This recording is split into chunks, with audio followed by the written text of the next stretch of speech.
वो हिंदी की कौन सी कहावत है, एक तो चोरी ऊपर से सीना जोरी। सुप्रीम कोर्ट ने मोदी सरकार को ईडी प्रमुख संजय मिश्रा के मामले में कड़ी लताड़ लगाई है। 2021 से जिस तरह से उनके कार्यकाल को बढ़ाया जा रहा था, विपक्ष पर निशाना साधा जा रहा था, मोदी सरकार से सवाल करने वालों को टॉर्चर किया जा रहा था, उस मुद्दे पर जिस तरह से उनके कार्यकाल को बढ़ाया जा रहा था, chief justice of India DY Chandrachud की सुप्रीम कोर्ट ने लताड़ लगाई थी।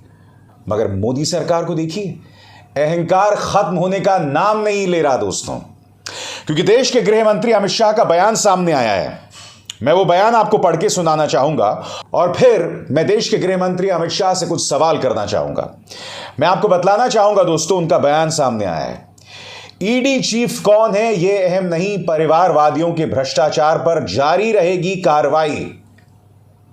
भ्रष्टाचार पर कार्रवाई होनी चाहिए अमित जी, मगर ऐसा नहीं होना चाहिए कि ईडी की कार्रवाई सिर्फ और सिर्फ विपक्ष पर हो, क्योंकि ईडी ने जो दबिश डाली है 100 में से 95 मामलों में सिर्फ विपक्ष पर दबिश डाली है।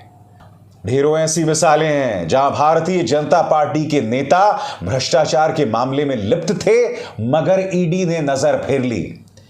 जैसे ही किसी राज्य के चुनाव आते हैं, ईडी सक्रिय हो जाती है और यह व्यक्ति संजय मिश्रा मोदी सरकार के हाथ का हथियार बना रहा।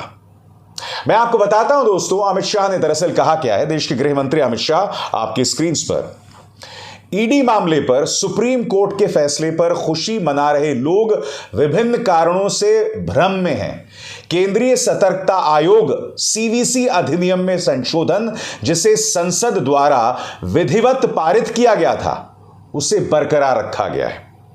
गौर कीजिए इस पहले पहलू पर। यहां पर केंद्रीय गृह मंत्री अमित शाह कह रहे हैं कि CVC में हमने जो अमेंडमेंट लाया था, संशोधन लाया था, वो बरकरार रखा गया है। इसका अर्थ क्या हुआ? कल ही मैंने जब कार्यक्रम किया था दोस्तों, तो यह सवाल उठाया था कि सुप्रीम कोर्ट ने न्याय तो किया है, मगर अधूरा न्याय किया है, क्योंकि अब भी ताकत मोदी सरकार के हाथ में है। मोदी सरकार अब भी जितना चाहे बढ़ा सकती है किसी ईडी प्रमुख का कार्यकाल, मगर सुप्रीम कोर्ट ने एक बात कही है जिसे देश के गृह मंत्री अमित शाह नहीं भूल सकते।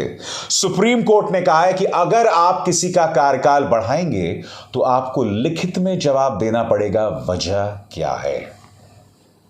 क्या अमित शाह ये बात भूल गए? और दूसरी बात, मैं देश के गृह मंत्री से एक सवाल पूछना चाहता हूं, इस बात पर इतराना क्या कि आपके हाथ में ताकत है और आप उस ताकत का बेजा इस्तेमाल कर सकते हैं। यही अमृतकाल है क्या? यह तो घोर कलयुग है। देश के गृह मंत्री खुलेआम कह रहे हैं कि भाई मेरे हाथ में अभी भी ताकत है और मैं जो मर्जी कर सकता हूं। आगे देखिए साहब क्या क्या कहा है। देश के गृह मंत्री अमित शाह ने कहा कि भ्रष्ट और कानून का उल्लंघन करने वालों पर कार्रवाई करने के लिए ईडी की शक्तियां पहले जैसी हैं, क्योंकि यह एक ऐसी संस्था है जो किसी व्यक्ति विशेष से परे है। यह अपने मुख्य उद्देश्य को प्राप्त करने के प्रति लक्षित है, यानी मनी लॉन्ड्रिंग और विदेशी मुद्रा कानूनों के उल्लंघन के अपराधों की जांच जारी रहेगी। माननीय, मुझे एक बात बताइए, जब प्रधानमंत्री नरेंद्र मोदी के परम मित्र गौतम अडानी और उनकी कंपनियों पर, उनकी विदेशी कंपनियों पर सवाल उठ रहे थे, तो ईडी ने क्या एक्शन उठाया बताइए ना। ईडी को तो तुरंत एक्शन लेना चाहिए था ना। क्या निकलेगा वो एक अलग मुद्दा है, मगर इसी तरह से अगर गौतम अडानी की जगह कोई और होता, कोई ऐसा बिजनेसमैन होता जो कांग्रेस के करीब होता, समाजवादी पार्टी के करीब होता, तब आप जरूर एक्शन लेते।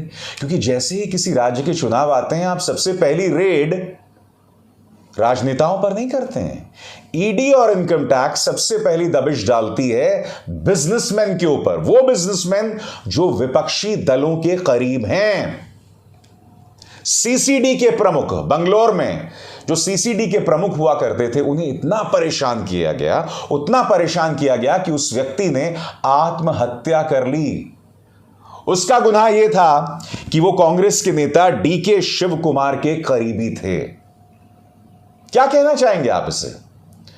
आप तो बड़ी बड़ी बातें कर रहे हैं, मनी लॉन्ड्रिंग, ये तमाम चीजों पर हमारा ध्यान होता है, मगर विदेशी जमीन पर जब ऐसी शेल कंपनीज चलती हैं उन लोगों की जो प्रधानमंत्री नरेंद्र मोदी के करीबी हैं, आप चुप हो जाते हैं।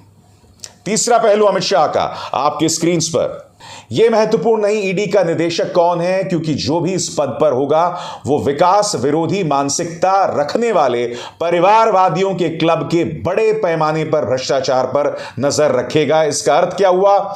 इसका अर्थ साफ है कि हम नहीं सुधरेंगे, हमारा अहंकार बदस्तूर बना रहेगा और आने वाले दिनों में तो और भी उग्र होने वाला है। मगर देश के गृह मंत्री मेरे एक आसान से सवाल का जवाब दें। सुप्रीम कोर्ट ने कहा है कि संजय मिश्रा को जो तीनों एक्सटेंशंस मिले थे, तीनों गैर कानूनी हैं, कानून सम्मत नहीं है। इसका अर्थ आप जानते हैं, यानी कि संजय मिश्रा के नेतृत्व में ईडी ने 2021 से जितनी भी कार्रवाइयां की, कोई भी कानून सम्मत नहीं है। अब देश के गृह मंत्री अमित शाह मुझे बताएं, अमित जी, क्या आप मुझे बतलाने का कष्ट करेंगे कि जो जो कार्रवाइयां संजय मिश्रा के नेतृत्व में हुई, क्या उन कार्रवाइयों को पलटा जाएगा? जो जो गिरफ्तारियां हुई, क्या उन्हें पलटा जाएगा? यह सवाल है, क्योंकि सुप्रीम कोर्ट ने साफ तौर पर कहा है। कायदे से सुप्रीम कोर्ट को सीवीसी एक्ट में आपने जो संशोधन किया था उसे भी पलटना चाहिए था, मगर यह हुआ नहीं, जो अपने आप में कितने बड़े दुख की बात है दोस्तों। और मैं एक बात दावे के साथ कह सकता हूं, आने वाले दिनों में ईडी की कार्रवाई और उग्र होगी, क्योंकि प्रधानमंत्री नरेंद्र मोदी को सत्ता तक दोबारा पहुंचाने के लिए ईडी को एक निर्णायक भूमिका, एक अहम भूमिका जो निभानी है। ईडी अब पहली वाली ईडी नहीं रही। ईडी अब बस खौफ का जरिया बन गई है, आलोचकों को चुप कराने का जरिया बन गई है, इसके अलावा कुछ नहीं। बहरहाल मैं बात कर रहा था चुप्पी की। दोस्तों, जैसा कि आप जानते हैं, दिल्ली पुलिस की चार्जशीट सामने आ गई है और उस पर मैंने बाकायदा कार्यक्रम किया था। आपको यह भी बताया था कि कम से कम 6 ऐसी गवाहियां आई हैं। दिल्ली पुलिस ने यह कहा है कि कड़ी से कड़ी कार्रवाई होनी चाहिए बृजभूषण शरण सिंह पर, मगर प्रधानमंत्री पूरी तरह से खामोश हैं, पूरी तरह से चुप हैं। कांग्रेस ने इस पर क्या कहा है कुछ देर बाद, मगर मैं आपको एक वीडियो दिखाना चाहता हूं दोस्तों। वैसे तो गोदी मीडिया कभी सवाल करता नहीं है भारतीय जनता पार्टी के नेताओं के साथ, मगर टाइम्स नाउ की एक रिपोर्टर है तेजश्री, जब बृजभूषण शरण सिंह एयरपोर्ट से बाहर आ रहे थे तो उन्होंने सवाल किया कि आपके खिलाफ दिल्ली पुलिस की चार्जशीट हो गई है, क्या करेंगे, इस्तीफा देंगे? तो यह व्यक्ति कैसे बौखला जाता है, और सिर्फ बौखलाता नहीं है, इसने जिस जबरदस्त तरीके से दरवाजा बंद किया, तेजश्री का मानो हाथ तोड़ने की कोशिश की। सबसे पहले 10 सेकंड का एक क्लिप दिखाना चाहता हूं, यह किस तरह से टाइम्स नाउ की रिपोर्टर तेजश्री पर भड़क जाता है। देखिए। क्या आप अब इस्तीफा देंगे? क्यों दे इस्तीफा? इस्तीफा नहीं देंगे? क्यों दे इस्तीफा? इस्तीफा किस बात की मांग रहे हैं आप? 6 आपके खिलाफ। मगर अगर आप आगे इस वीडियो को देखें, तेजश्री इस व्यक्ति के पीछे जा रही हैं, लगातार जा रही हैं, लगातार सवाल पूछ रही हैं। कायदे से यही जज्बा तमाम रिपोर्टर्स में होना चाहिए, और मैं तेजश्री की दिल से तारीफ करना चाहता हूं।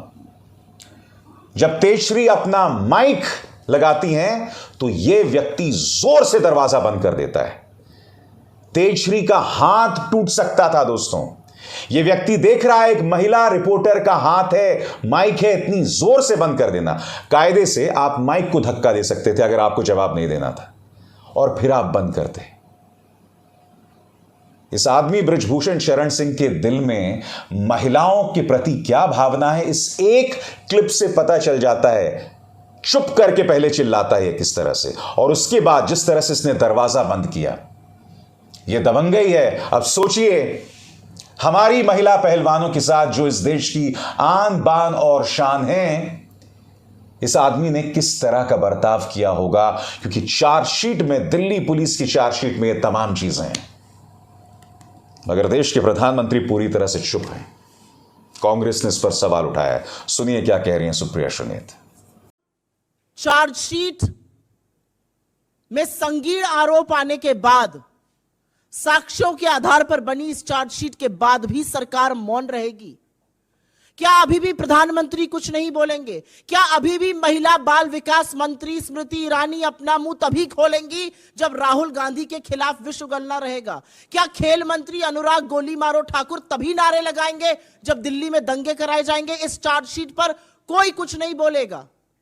क्या अभी भी संरक्षण ब्रजभूषण शरण सिंह को दिया जाता रहेगा? क्योंकि असलियत यह है कि अगर जरा सा भी नैतिकता, रत्ती भर नैतिकता इस सरकार में, इस देश के प्रधानमंत्री में, इस देश के गृह मंत्री में, भाजपा के अध्यक्ष में होती तो संरक्षण बेटियों को मिलता, बेटियों के खिलाफ अपराध करने वाले आरोपी को नहीं। लेकिन यह देश भी देख रहा है, और यह देश देख रहा है कि कैसे लगातार, नॉट वंस नॉट ट्वाइस, एक बार नहीं, दो बार नहीं, लगातार भारतीय जनता पार्टी नेताओं, सरकार और प्रधानमंत्री का संरक्षण आरोपी को मिलता है इस देश की बेटियों के विरुद्ध। प्रधानमंत्री को छोड़िए दोस्तों, कल जब तेजश्री के साथ यह बदतमीजी हुई थी तो मैंने, इनकी संपादक हैं नविका कुमार, इनके ट्विटर टाइमलाइन पर मैं गया। दोनों जो डिबेट्स हो रही थी ना, उसके जरिए सिर्फ और सिर्फ विपक्ष पर निशाना साधा जा रहा था। आर्टिकल 370 और बंगाल में हुई हिंसा। बंगाल में हुई हिंसा का भी मकसद यह नहीं था कि बंगाल में हुई हिंसा पर चिंता जताना, क्योंकि जब मणिपुर की बात आती है तो नविका कुमार जैसे चाटुकार संपादकों का मुंह जो है बंद हो जाता है, उस पर ताले लग जाते हैं। बंगाल पे चर्चा होनी चाहिए, मैंने खुद की थी। तमाम डिजिटल पत्रकारों में मैं एकमात्र पत्रकार हूं जिसने बंगाल हिंसा पर टीएमसी को कटघरे में रखा था, ममता बनर्जी को कटघरे में रखा था, आगे भी रखता रहूंगा। मगर यह देखिए, टाइम्स नाउ में डिबेट हो रहा था 370 और बंगाल हिंसा पर, मगर अपने रिपोर्टर की बात तक नहीं की इन्होंने। तेजश्री के साथ जो बदतमीजी की, कायदे से इन्हें पूरे प्राइम टाइम को उस पर करना चाहिए था, मगर यह कायर चैनल पूरी तरह से खामोश रहा, जो अपने आप में कितनी शर्मनाक बात है। आज मैं इस मंच पर तेजश्री की आवाज बुलंद कर रहा हूं, मगर टाइम्स नाउ इतना कायर है कि उन्होंने इस पर प्राइम टाइम नहीं किया। शर्म तुमको मगर आती नहीं। अभिसार शर्मा को दीजिए इजाजत। नमस्कार। स्वतंत्र और आजाद पत्रकारिता का समर्थन कीजिए, सच में मेरा साथी बनिए। बहुत आसान है दोस्तों, इस ज्वाइन बटन को दबाइए और आपके सामने आएंगे ये 3 विकल्प, इनमें से एक चुनिए और सच के इस सफर में मेरा साथी बनिए।